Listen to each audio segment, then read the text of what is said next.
Seguro que has visto multitud de fotografías como estas en las que un fondo completamente negro contrasta mucho la imagen y resalta el elemento fotografiado. ¿Verdad que los fondos negros tienen un gran poder de atracción? Eso pasa porque asociamos los colores a emociones de forma inconsciente y el negro es un color que relacionamos con misterio y elegancia. Si se trata de un objeto, nos inspira lujo y estilo, mientras que si se trata de un retrato, esa persona nos parece enigmática, profesional e interesante. Incluso puede llegar a intimidarnos si nos mira directamente. Sin duda, las fotografías con fondo negro tienen un gran magnetismo al que podemos sacarle mucho partido. Hoy te enseñaremos a hacer fotografías con fondo negro y conoceremos también qué problemas podemos encontrarnos, así como las soluciones que podemos aplicar.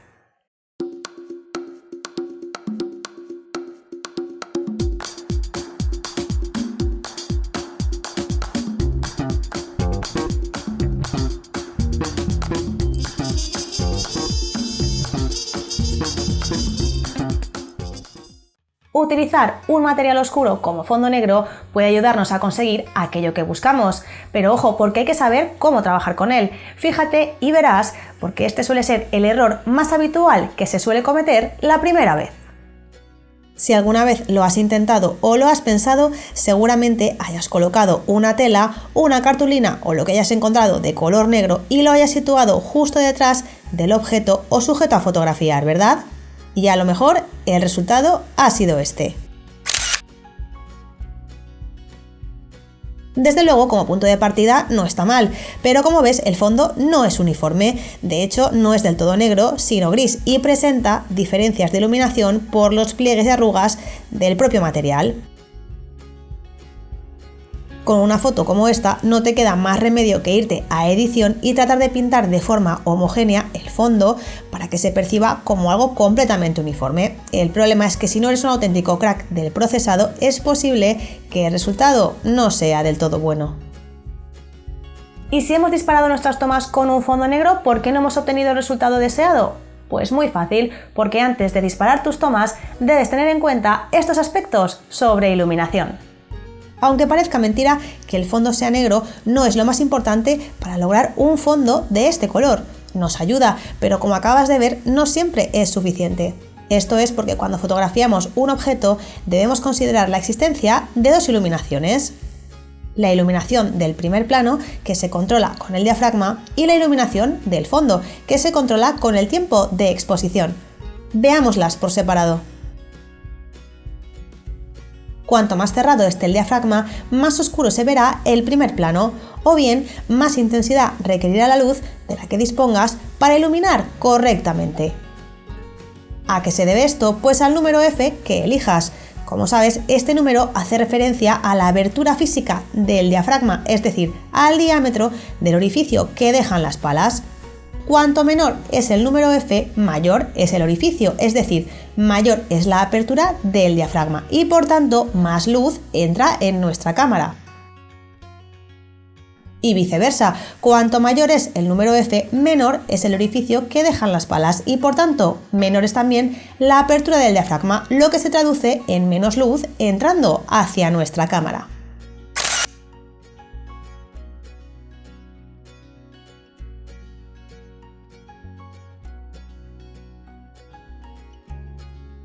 La otra iluminación que debemos dominar es la del fondo, que se controla con el tiempo de exposición. Un menor tiempo de exposición permite contar con un fondo más oscuro. De este modo, la iluminación del fondo, si éste está debidamente alejado del primer plano, dependerá exclusivamente de la luz ambiente y no de la luz principal, por lo que podremos reducir esa iluminación del fondo reduciendo también el tiempo de exposición. Fíjate en estas dos imágenes, ambas fueron tomadas con los mismos parámetros excepto el tiempo de exposición, que en uno es más lento y en otro más rápido. También debemos tener en cuenta una ley física muy importante, la regla de la inversa del cuadrado. ¿No la conoces o no la recuerdas? No te preocupes, te la explicamos. Se trata de una ley que se aplica a diversos fenómenos físicos como la luz y el sonido y que consiste en que la intensidad de estos fenómenos disminuye a razón del cuadrado de la distancia al centro donde se originan. En otras palabras, que a medida que nos alejemos de la fuente de luz, la intensidad con la que actúa esta luz disminuye cuadráticamente, por lo que alejando el fondo del sujeto obtendremos fondos más oscuros. Fíjate en estas dos fotos. En una el fondo está a 1 metro y en la otra a 2 metros y hemos utilizado los mismos parámetros que al principio cuando lo teníamos completamente pegado.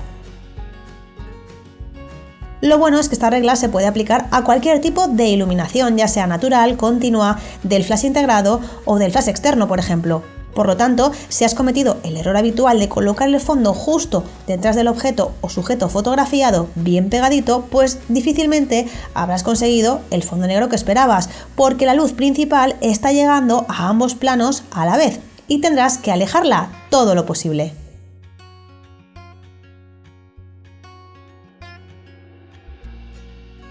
Veamos ahora otros dos aspectos que también son importantes. Por un lado, el tipo de material que utilicemos para nuestro fondo y por otro, la dirección en la que la luz incide sobre nuestra composición.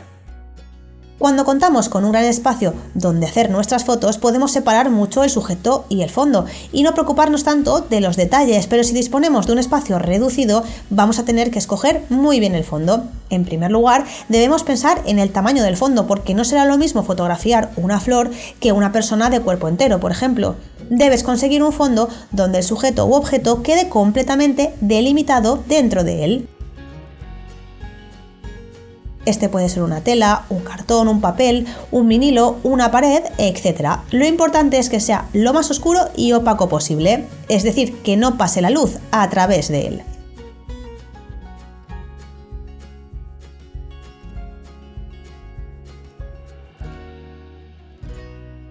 Tampoco nos interesa que el material de la superficie de ese fondo refleje la luz, como el plástico o el cristal.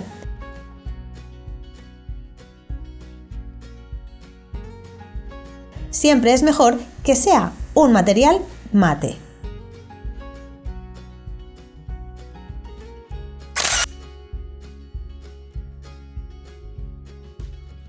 Por último, tampoco elegiremos uno que tenga demasiadas arrugas o textura para evitar sombras e imperfecciones indeseadas. Así será más sencillo conseguir un fondo liso, uniforme y homogéneo.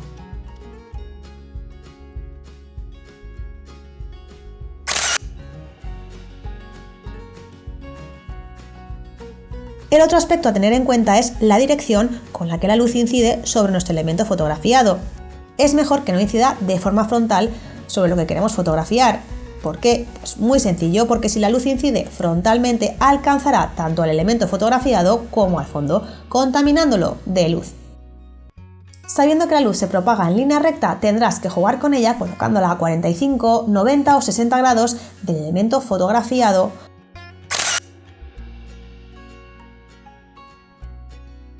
o usando bloqueadores de luz como tarjetas negras o reflectores, que en la parte negra también nos pueden servir.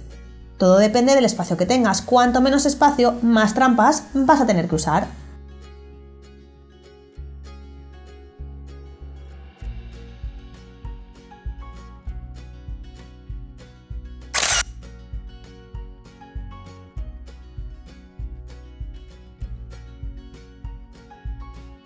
Y si dispones de modificadores de luz que hagan la iluminación todavía más direccional, como snuds o grids, todavía te resultará más fácil lograr un buen resultado.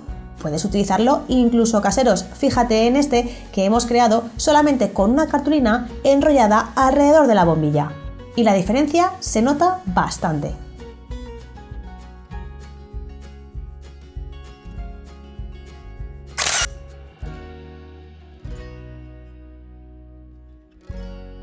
¿A qué distancia situar la luz con respecto al elemento fotografiado? También es importante, porque lo más adecuado es que coloques la luz bastante cerca del elemento fotografiado.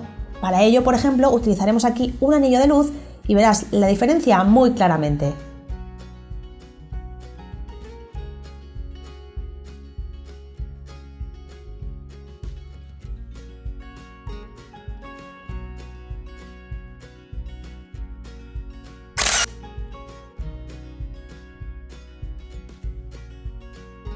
Ahora solo tenemos que poner en práctica todos esos consejos a la vez y elegir los parámetros más adecuados para nuestra cámara y así conseguir apagar nuestro fondo. Los ajustes que te vamos a proponer no son universales para todas las cámaras, simplemente porque cada cámara y su rango dinámico es diferente. Nuestros ojos son capaces de ver más variaciones tonales o de intensidad de luz en comparación con una cámara. Por lo tanto, con una cámara más antigua y con un sensor más pequeño, probablemente tengas un rango dinámico más acotado y te resulte más fácil lograr un fondo negro.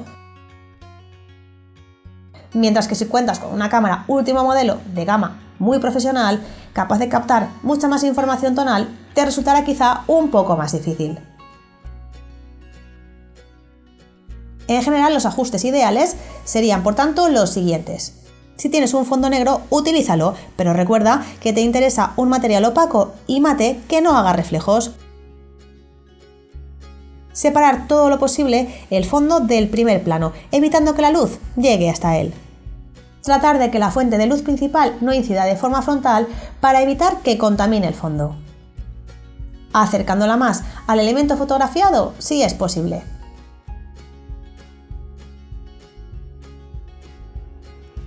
Seleccionar una apertura de diafragma pequeña entre f5 y f8 para que el sujeto aparezca perfectamente nítido. Reducir el tiempo de exposición todo lo posible para apagar el fondo. Elegir una sensibilidad ISO lo más baja posible.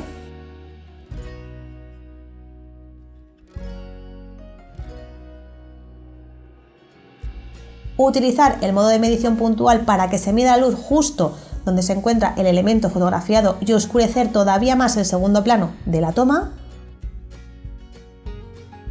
Disparar en formato RAW para que te resulte más fácil modificar las luces y las sombras, recuperando detalles en zonas concretas que nos pueden interesar. En definitiva, siguiendo todos estos ajustes y estos consejos, tomaremos nuestra fotografía final.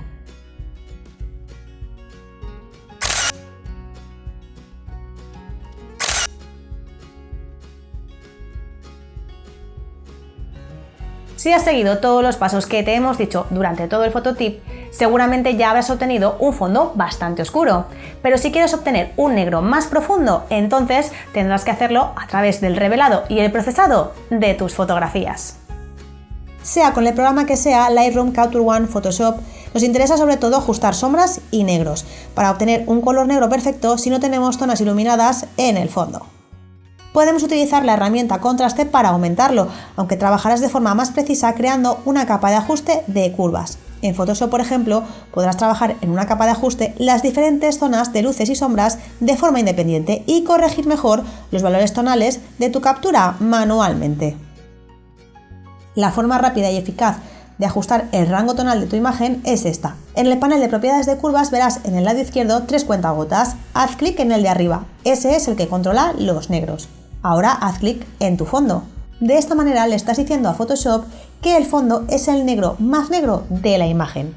Eso hará que tu fondo sea negro, aunque modificará toda la gama tonal, oscureciendo toda la imagen. Si te gusta no hay problema, pero si en cambio deseas mantener el sujeto como estaba, debes darle visibilidad al sujeto en una capa inferior. Para ello vuelve al panel de capas. Notarás que la capa de curvas que agregaste tiene una miniatura blanca. Es una máscara de capa. Entonces escoge la herramienta pincel con el color negro y pinta sobre el elemento fotografiado. Puedes usar una opacidad baja para que se pinte gradualmente. De esta manera no se generarán transiciones bruscas. Y ya lo tienes, oscureciste tu fondo negro en edición. Puedes hacer el mismo proceso usando la herramienta niveles o ajustando el brillo y el contraste en lugar de usar las curvas, por lo que hay varios métodos para lograrlo.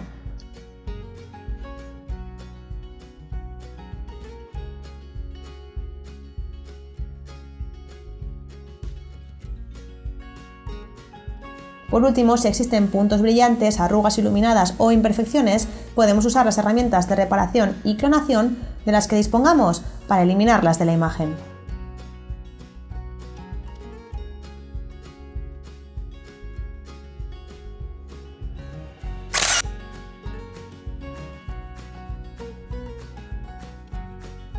¿Qué te parece el resultado? En realidad no hemos necesitado un gran espacio para poder conseguir una buena fotografía con fondo negro. Hemos utilizado bien los recursos que teníamos a nuestro alcance, hemos jugado con la iluminación y hemos utilizado unos parámetros adecuados para nuestra cámara. ¿Tú qué dices? ¿Te animas a probarlo? Pues ya sabes, a practicar.